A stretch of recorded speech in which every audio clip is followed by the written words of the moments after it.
And welcome back to the channel, everybody. Today I'm going to show you a tip on how to get continuous energy out of your drop and keep your listeners engaged. But you don't need to change up the entirety of your drop. What I'm talking about is introducing a little spicy bits towards the end sections of your drop bits. And yeah, let me explain. Creating many gaps and breaks and switches. For example, we have this drop right here.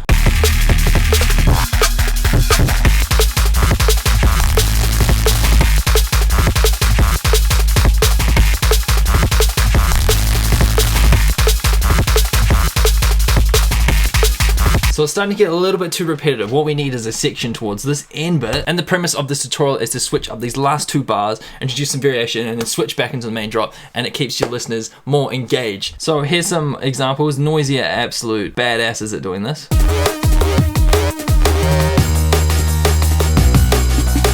So you'll notice straight off the bat, the drums. Subtle variation there. Bass. Something different too, and then back into the main idea. Simple, another example.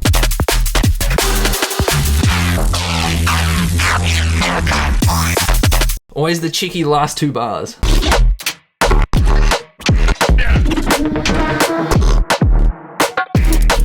It's almost kind of like a tension and release concept.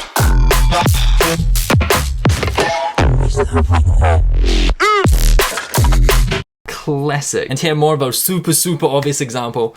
Hear it in some dubstep. Nasco just.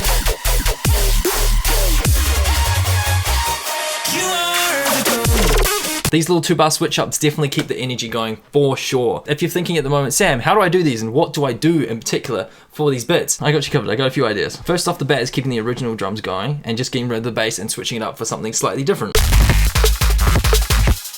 What I like to do in particular with drum and bass is introduce a res bass with descending notes. So we already got a bass hit there, so we might introduce, let's get this D sharp minor scale going.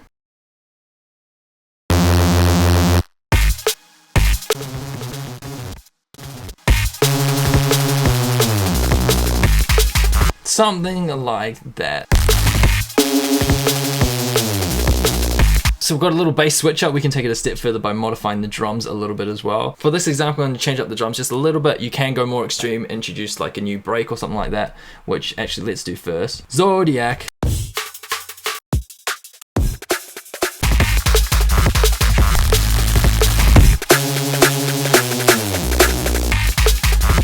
Then back into the main drums, etc, etc. Introducing like a little high pass on those drums too. Why is Redux looking thick today? I swear it's normally skinnier than. Am I tripping? Why is it thick? It's got some girth to it. I should shut up.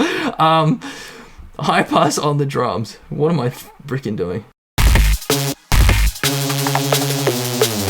Just these little subtle variations, last 2 bars. Alright, I'm changing up this tutorial slightly. I'm just going to throw heaps of examples at you and then show you. I think that's the best way to do it. Example 1. New res bass, drums high passed.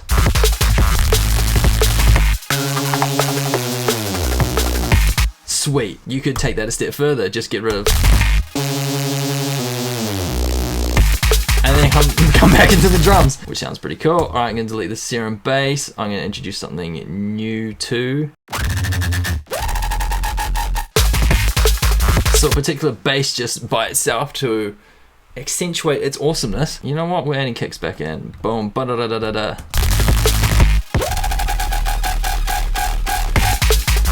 Allow it. Why is that? Oh, okay. And I'm just going to build that up from here. But like I said at the start, this video is about continuing the energy. It kind of dies off a little bit here. We need to let the listeners know there's something else that's going to come next. So a little riser in between that section should do absolute wonders. Just like a cheeky little riser right there on the 2-bar section.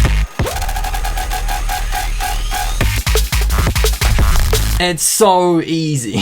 Yeah, just strip back elements, introduce a few more things.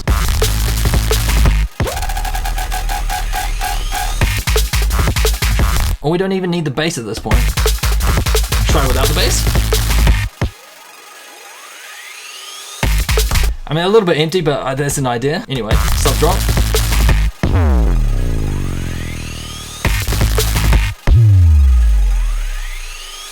Drum fill right at the end.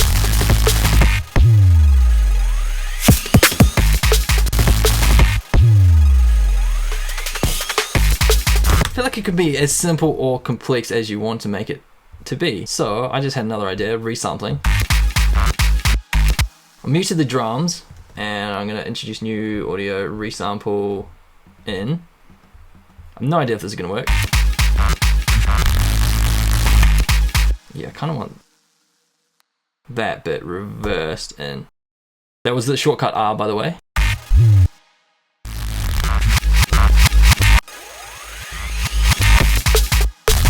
And then maybe the high pass trick of slowly introducing the elements.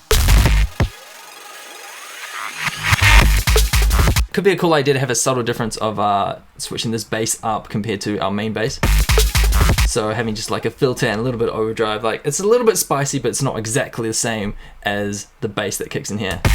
Because you want a point of difference with these two. So if we combine it with my two favorite things, which was this down sweep. I feel like it's a good idea to have one continuous element like this little synth arp we got. Play throughout these 2 bars at the end because it kind of ties everything in together. It's got something there that's familiar too. With all that being said, let's listen to the drop, see if it continues that energy and keeps the listeners, okay, you guys, hooked on it. So let's go.